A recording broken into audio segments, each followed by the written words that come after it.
Welcome to the A&E Bible Podcast, where we explore the context of the ancient Near East and discover how it shapes our understanding of God's Word. Today, we're going to look at the book called Song of Solomon, or some people call it Song of Songs. Before we dive into this book, we need to do a little introduction. What is this book about? Why is it called Song of Songs or Song of Solomon? Traditionally, the original writers named the book after the first line or first word in the book itself.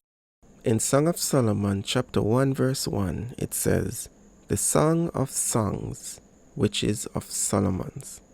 So this is where we get the name, and to get what it means, we have to dive a little deep in Hebrew grammar.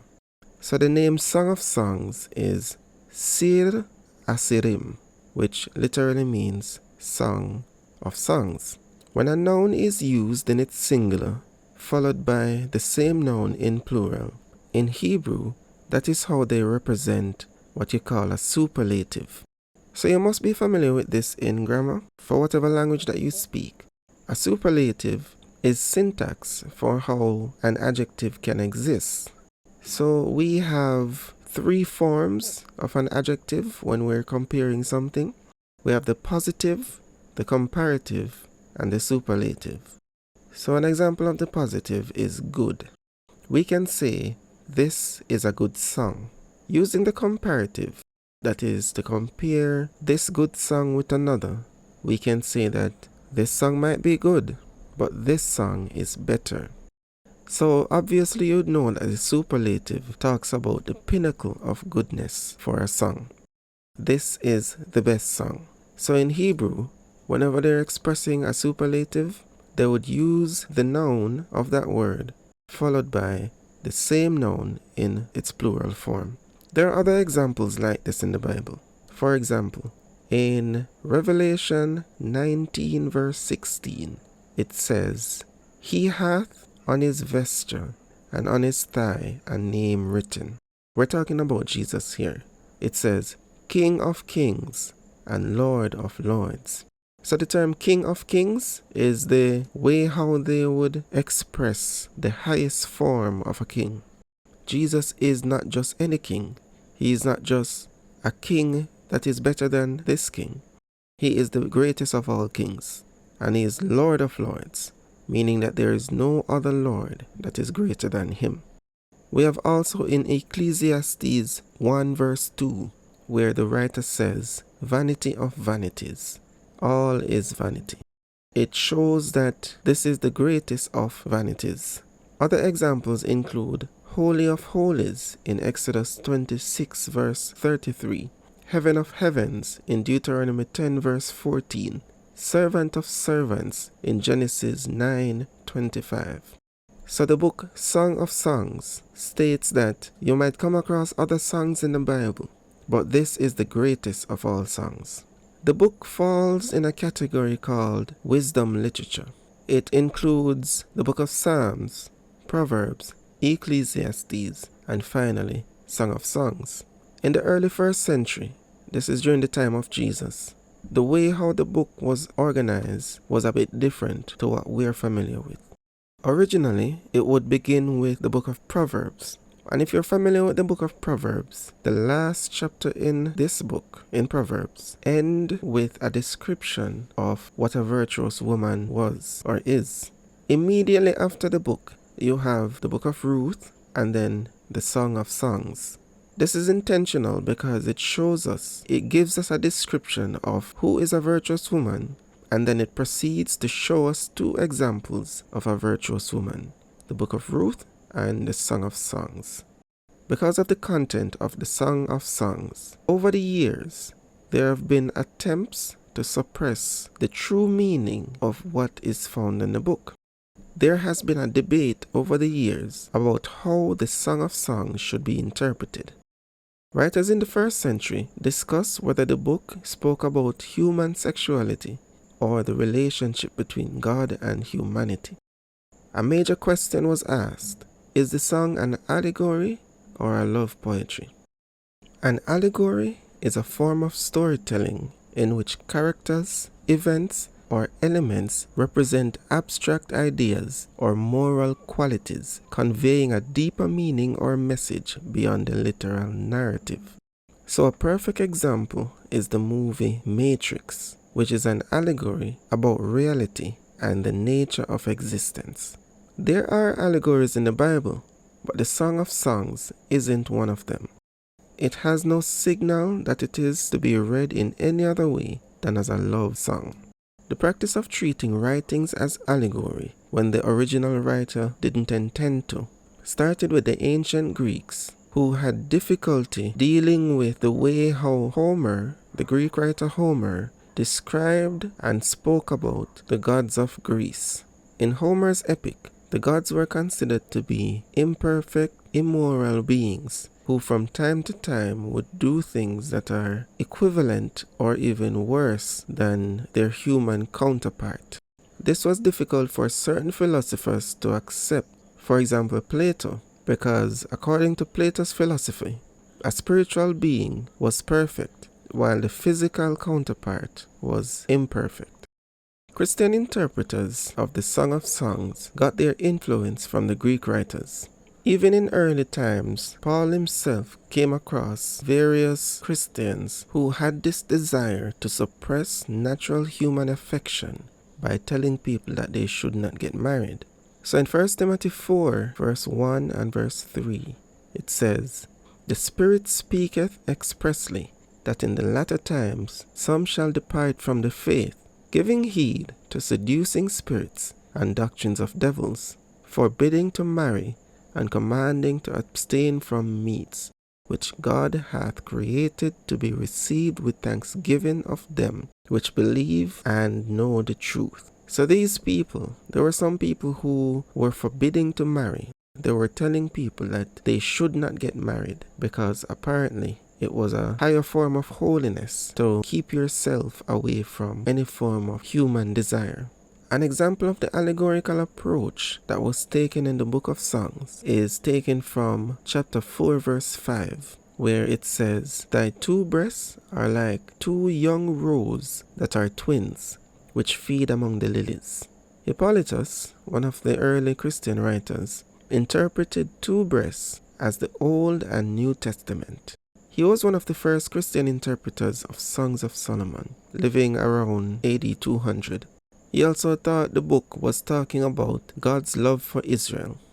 Origen, another Christian writer, who was living around AD 200, was born in Alexandria, which is a Greek city. He became a radical ascetic, which is someone who leads a disciplined and self-denying lifestyle, often abstaining from worldly pleasures to pursue spiritual or religious goals. These people went as far as denying to marry, to enjoy certain pleasures like eating certain kinds of foods, living in houses, or even grooming themselves to some extent. He believed that true Christian holiness involved removing all fleshly concerns, including sexuality, and this influenced his view on Songs of Solomon. He went as far as castrating himself. He spiritualized the book, saying that it talks about Jesus and the love for the church, and he was heavily influenced by Neoplatonism. You know, Plato, the Greek philosopher, who said that perfection comes by separating oneself from the physical body. They believed that the body and the soul were separate entities, in which the soul was made perfect, while the body was made corrupt. So to achieve perfection, you have to separate yourself from the body by killing it. Origen said at one point that the song is so explicitly about the pleasures of the body on the surface that it could not mean what it appears to mean, and an allegorical interpretation was the perfect means for eradicating this surface meaning. Jerome, which is another early church writer, he's the one that made the Latin Vulgate, embraced the ascetic lifestyle as well. He thought that this was the highest form of spirituality. He used to throw himself in thorny bushes whenever he felt the onset of sexual arousal coming upon him. When he realized that this wasn't working, he took up studying Hebrew to distract himself from this fleshly desire. It was his intention for his followers to never read the book of Songs because of its sexual nature. And that is how some of us are even today. We never want to touch this book because it has some very sexual undertones. Due to Platonic philosophy, the book, along with the rest of the Bible, has been suppressed or censored of all suggestive themes. If you look at Genesis chapter 4 verse 1, it says, Adam knew his wife, and she conceived and bare Cain. This terminology, to know, is obviously a euphemism.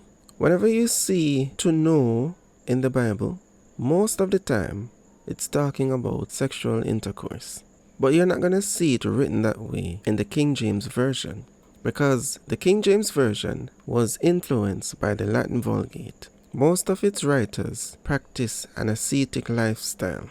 Another example is Leviticus 15 verse 19, where it says, If a woman have an issue, and her issue in her flesh be blood, she shall put apart 7 days, and whosoever toucheth her shall be unclean until the even. So the question is, what does it mean by the woman having an issue? It is talking about her menstrual cycle, her period. But they're going to use euphemisms because certain terms, certain words are too harsh in the mind of somebody living an ascetic lifestyle. Here is a very explicit example. In Ezekiel 23 verse 20, we get a prophecy from the Lord. This was given to the children of Israel. They were being reprimanded for their unfaithfulness with God, and God decided to express himself in these words. He said, She doted upon her paramours, talking about Israel. Israel is the woman in this verse, whose flesh is as the flesh of asses, and whose issue is like the issue of horses. So Israel doted upon her paramours. What are paramours? Whose flesh is as the flesh of asses. What does it mean by flesh? And whose issue is like the issue of horses. What does it mean by issue? If you read the same verse in the New International Version, you will get an idea of what this is saying. It says, There she lusted after her lovers, whose genitals were like those of donkeys, and whose emission was like that of horses. So the King James significantly suppressed this language, because sexual language is something either difficult to talk about or does not fit in the mind of an ascetic writer. Nothing can be sexual in God's Bible. It has to talk about something spiritual. In dealing with the structure of the book, we have to realize that it is full of figurative language. We need to be aware of these as we study each chapter. So I want to break it down into 2 parts. You have major figures of speech and minor ones. There are 3 major figures of speech you will come across. You have terseness, parallelism, and imagery. Terse writing is a short, simplistic form of language. So for example, roses are red, violets are blue, sugar is sweet, and so are you. This short, to-the-point language is what we call a terse structure. It normally lacks conjunction, and it gets straight to the point, leaving it ambiguous enough for us to meditate and think deeply on what is being said. Terse writing normally consists of ellipses, in which an ellipsis is when a word is skipped or omitted in order to convey a sense of continuity. So for example, Songs of Solomon 4:10 says, How fair is thy love, my sister, my spouse? How much better is thy love than wine, and the smell of thine ointment than all spices? The words that are omitted would be, How fair is thy love to me, or how much better is thy love for me than wine is for me, and the smell of thine ointment is better than the smell of all spices. By omitting these words, The speaker creates a rhythmic and concise expression of his feelings. Not everything needs to be said. In this form of writing, the structure will bring across the emotion that the writer is trying to express. They normally lack conjunction. So in Songs of Solomon 1 verse 4 it says, "Draw me, we will run after thee. The king hath brought me into his chambers. We will be glad and rejoice in thee.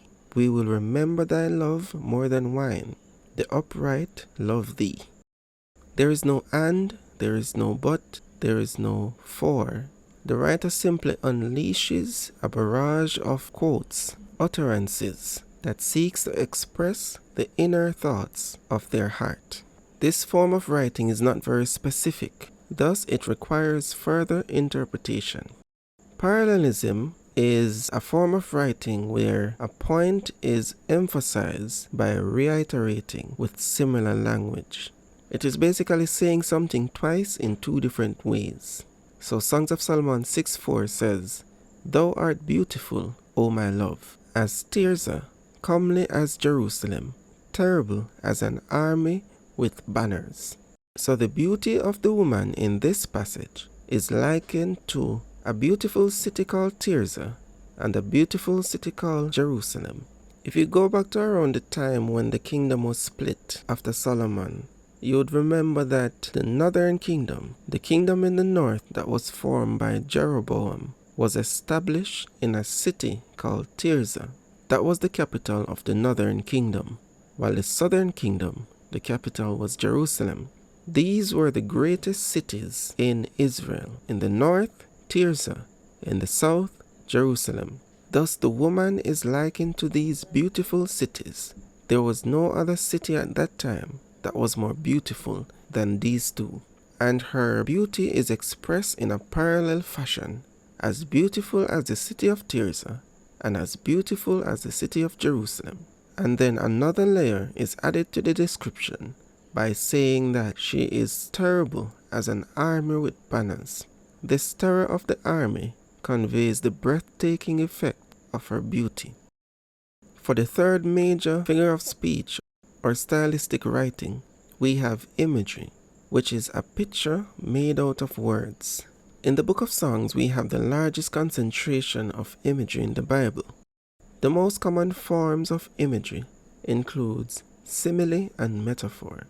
So for a simile, which is comparing two things using as or like, we have Song of Songs 4:5, which says, "Thy two breasts are like two young roes that are twins, which feed among the lilies." While for a metaphor, in chapter 4 verse 12, "A garden enclosed is my sister, my spouse, a spring shut up, a fountain sealed." So the garden here is the metaphor, along with a spring that is shut up and a fountain that is sealed. Parallel speech is also used in this verse. For some of the minor figurative styles that you would come across in the book of Songs, we can talk about them in our next episode. We have chiasm, double entendre, metonymy, inclusio, and merism. There are a lot more, but these 5 I'm going to give a definition and a couple examples that would help you to understand what we're looking for. The book of Songs is in the Bible for a reason. It was inspired by God. We are therefore responsible for studying it, understanding it, and applying it to our lives. Let us take the time to go through it chapter by chapter to see what these writings mean and how we can be edified in proper Bible study. Thank you for joining us on the ANE Bible Podcast. If you're looking for something more than milk, join us again as we journey through the ancient Near East and uncover new insights from the biblical text.